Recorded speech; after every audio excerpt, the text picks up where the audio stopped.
이번 사고로 다친 한국인 44명 가운데 현재 병원에서 치료를 받고 있는 사람은 모두 8명인 것으로 파악됐습니다. 하지만 외국인 탑승객 49명은 병원에서 집중 치료를 받고 있고 이 가운데 5명은 위독한 상태입니다. 네, 또 중국인 사망자 2명 가운데 1명이 구급차에 치여 숨졌을 수도 있다는 가능성이 제기됐습니다. 국제부 연결해서 아시아나항공 여객기 착륙 사고 소식 알아보겠습니다. 김태진 기자. 네, 국제부입니다. 네, 한국인 부상자 가운데 생명이 위태로운 사람은 없는 것으로 파악됐죠? 네, 그렇습니다. 한국인 탑승객 77명 가운데 44명이 병원에서 치료를 받았고 지금은 8명만이 입원 치료를 받고 있습니다. 8명 가운데 2명은 다리가 부러졌고 5명은 가슴과 허리 등의 통증이 심해 치료 중인 것으로 알려졌습니다. 생명이 위태로운 환자는 없는 것으로 파악됐습니다. 미국 국적 한인 동포 역시 현재 8명이 입원해 치료를 받고 있지만 심각한 상황은 아닌 것으로 전해졌습니다.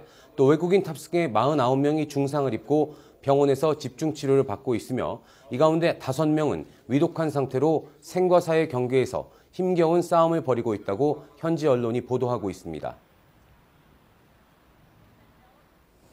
네, 이번 사고로 이 탑승객들뿐만 아니라 승무원 가운데서도 부상자가 있는 것으로 확인이 됐다고요? 네, 이번에 사고가 난 비행기에 탑승했던 승무원 4명도 부상을 입은 것으로 확인됐습니다. 아시아나항공 측은 승무원 4명이 다쳤고 이 가운데 2명은 입원 치료를 받고 있다고 설명했습니다.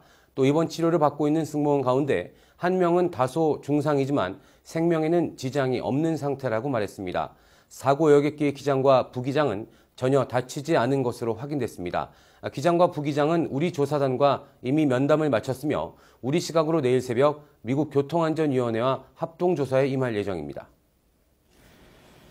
네, 그런데 이 사망자 가운데 1명이 구조 차량에 치여서 숨졌을 가능성이 제기됐다고요? 네, AP통신이 보도한 내용입니다. AP통신은 이번 사고로 숨진 중국 여고생 가운데 1명이 구조 차량에 치여 숨졌을 가능성이 있다고 말했습니다. 검시관의 말을 빌려서 보도한 내용인데요. 로버트 포크로 샌프란시스코 검시관은 숨진 여고생 중 1명이 현장을 빠져나오다가 구조 차량에 치였다는 증언이 나왔다고 밝혔습니다.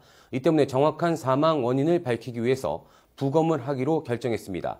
부검 결과는 우리 시각으로 이르면 오늘 밤쯤 나올 것으로 보입니다. 네, 사고 항공기 승무원이 현진에서 기자들과 만났다고 하는데 지금까지 알려진 사고 당시의 상황과 좀 다른 점이 있었습니까? 네, 승무원은 처음에 착륙했을 당시 일반적인 착륙 상황과 다르지 않았다고 말했습니다. 하지만 착륙할 시점에 다시 항공기가 상승하는 느낌이 들었고 큰 충격을 받으면서 기체가 땅에 닿았다는 겁니다. 또 사고 충격으로 앞쪽에 있던 승무원들은 뒤쪽 꼬리 부분이 동강난 사실을 인지하지 못했다고 전했는데요. 기자회견에 참석한 이윤의 최선임 승무원의 말을 직접 들어보겠습니다. 천장이 무너져 내린 것 같았고요. 그리고 이렇게 통과하기 어려울 정도로 뭐가 이렇게 걸쳐져 있었거든요. 그리고 뒤쪽이 마치 벽처럼 완전히 뒤에는 아예 보이지가 않고. 사고 당시 항공기에는 승무원 12명이 타고 있었습니다. 실신한 승무원 7명을 제외하고 이윤혜 씨를 비롯한 유태식, 김지연, 이진희, 한우리 씨 등 5명의 승무원이 구조활동을 주도했습니다. 특히 이윤혜 승무원은 꼬리뼈가 골절된 사실도 모르고 승객 전원과 실신한 동료 7명을 대피시킨 뒤 마지막으로 탈출해 사고 피해를 줄일 수 있었습니다. 지금까지 국제부에서 전해드렸습니다.